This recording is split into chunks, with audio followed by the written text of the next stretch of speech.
Recently, I experienced a friend doing something, stealing essentially from me. And I have found myself being really just angry, raging angry, and then realizing, I don't want to feel this way. Okay, let's think about something else. And then it creeps back. And how do I move myself? Because I don't want to feel that intense anger.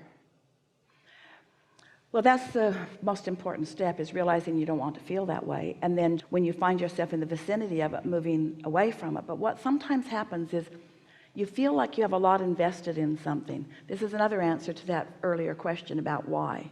You get invested in people, in the time you put into something, or in the way you care about something. And even though as you give your attention to it, it's keeping you from the receptive mode because your inner being is not looking at that, you're justifying your continuing attention to it. I'm going to give you sort of a slight example of this, and you will enjoy the fun of this. It's exactly what you're talking about. So Esther has a room in a new house that faces west, and it's also the room that has the big television in it, so it needs some curtains, and the curtains that have been there were terrible to look at.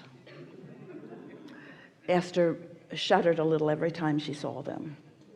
And so she's been in the process for quite some while with this company to remove them and put some automated ones in, which was kind of a big thing because electricity had to be brought to them and big rods and so forth. It was not a small job, but this company said that they could do it. Well, the company turned out to be less than reliable, and it was hard not to observe that. But now, since she had signed a contract and since she had committed resources to it, it never seemed like the right thing to pull away. Now, we want you to hold those thoughts. The path of least resistance seemed to go with something that didn't feel good. Really? Because, like you say, the training of life experience, the path of least resistance seemed to just follow it out. We've gone this far, let's just keep going. So the order was placed, and then the draperies never came. They didn't come, and they didn't come, and they didn't come. And lots of excuses about why they didn't come.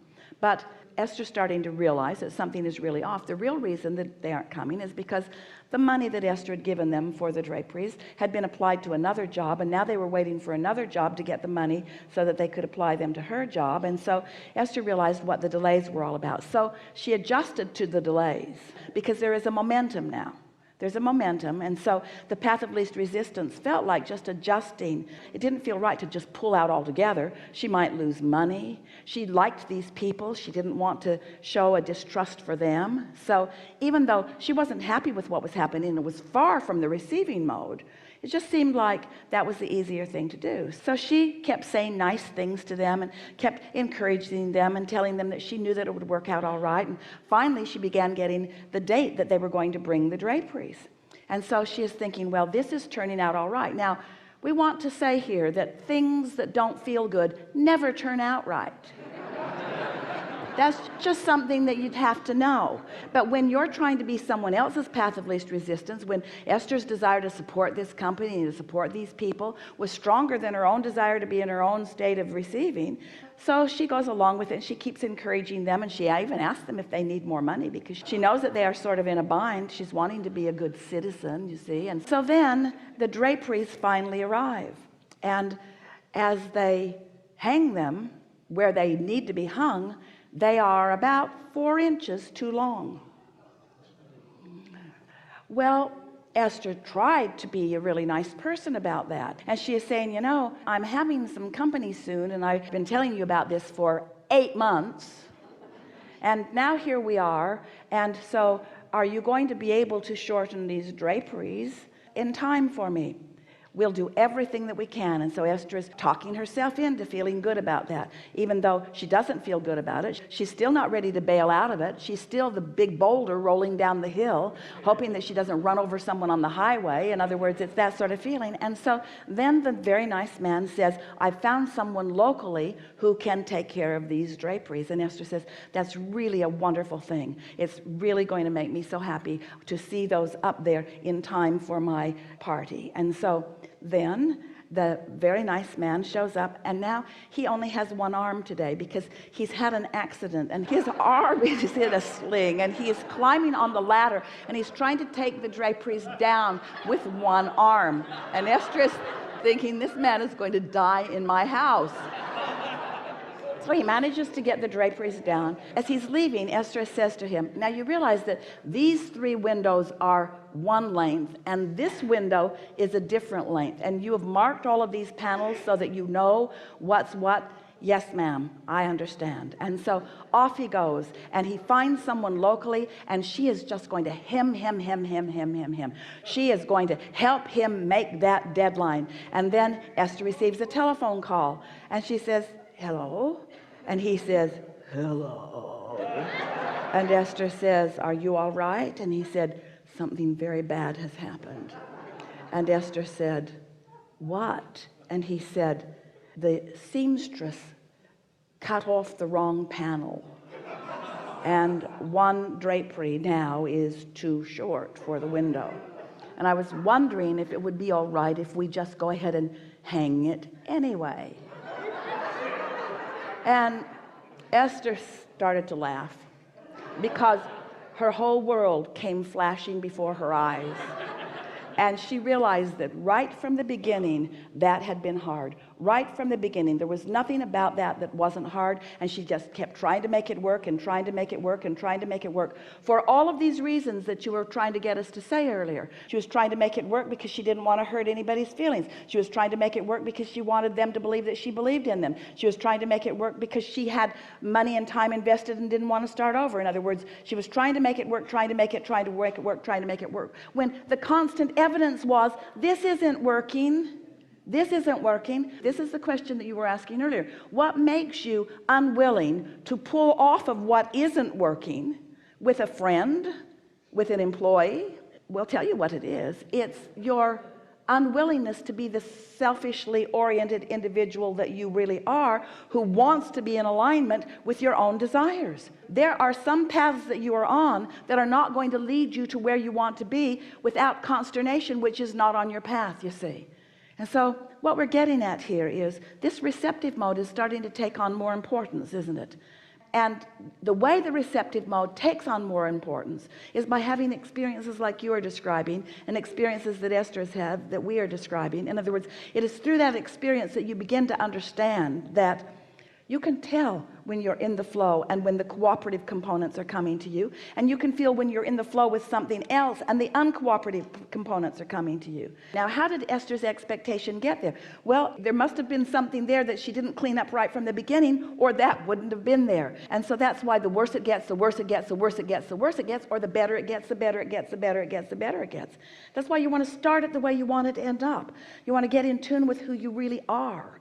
And anything else, you just want to turn your attention from it, turn your attention from it, turn your attention from it. Esther could have saved herself months of consternation and ended up at the same place. In other words, she could have said months ago, just never mind about this, just never mind. It's like asking someone who is incapable of doing something to do it and then feeling bad because the person who you've asked to do it, who is incapable of doing it, can't do it. When there is a whole world of those who are capable of doing it out there that you have access to, just not now, while you're focused on the ones who are incapable of doing it. You see what we're getting at? So do I need to take responsibility that it's kind of my fault? Always. Always. Esther takes full responsibility for all of this. She felt every subtle and not so subtle part of this. She knows the part that she played in all of this. She was giving lip service to it. She was being very nice to them. She was sounding as cheerful as she could. She was trying to cheer them up. She even was wanting to support them financially. But she never got in the receptive mode about it, because the fact of the matter was, she had expectations right from the get-go of how this was going to go, and it never changed. Her expectation never changed. So the question is, could she have gotten in the receptive mode, and could her expectation have changed? And if her expectation had changed, would different people have come into the mix? Yes. But she didn't do that. Her expectation followed what she was observing, even with all that she knows. But it won't happen like that again. That it doesn't sound as personal when it's drapes. It's not your friend going against you, you know? It doesn't.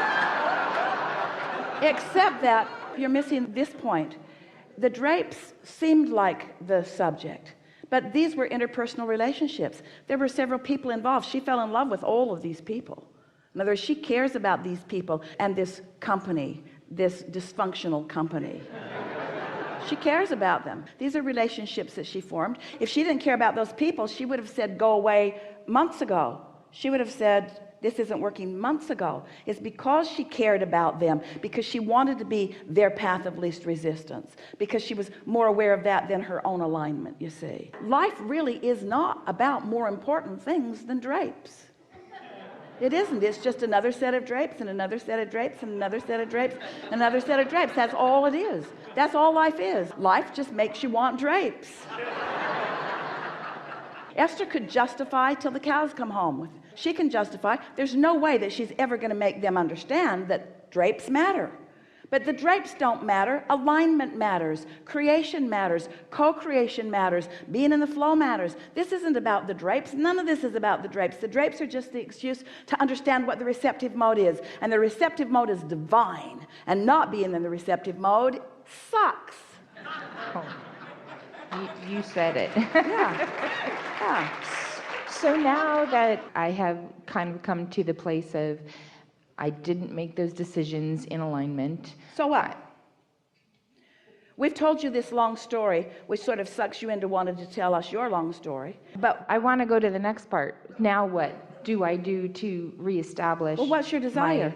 You see, Esther didn't come out of this with a desire that she's going to find a fantastic drapery company. That's not what she came out of it with. Because this company had the potential of giving her what she wanted, just not under those vibrational conditions. But Esther didn't come out of this scenario with a new decision about drapes. Esther came out of this scenario about a new decision about alignment. Esther came out of this scenario understanding nothing matters more than or other than alignment. And so Esther is now willing, in a way that she never was before, to bail out of unpleasant momentum by withdrawing her attention from it, by just pulling back, by just turning the other cheek, by giving her attention to things that do harmonize with alignment rather than with trying to fix things that don't. And this is a really wonderful conversation to have with humans, because most of your life energies or actions are spent in trying to compensate with action for vibration that you didn't align to begin with. Almost everything that you do is action to try to fix alignment that didn't happen to begin with. The tricky thing is, if you could just go to sleep for a year and let all those vibrations just peter out, and then you could wake up in alignment and start fresh, that would be an easier way of going about it. It's sort of what you do when you're born each time. You come in with no resistance and you develop your new desires. But you can do this. You can do this if you care about how you feel.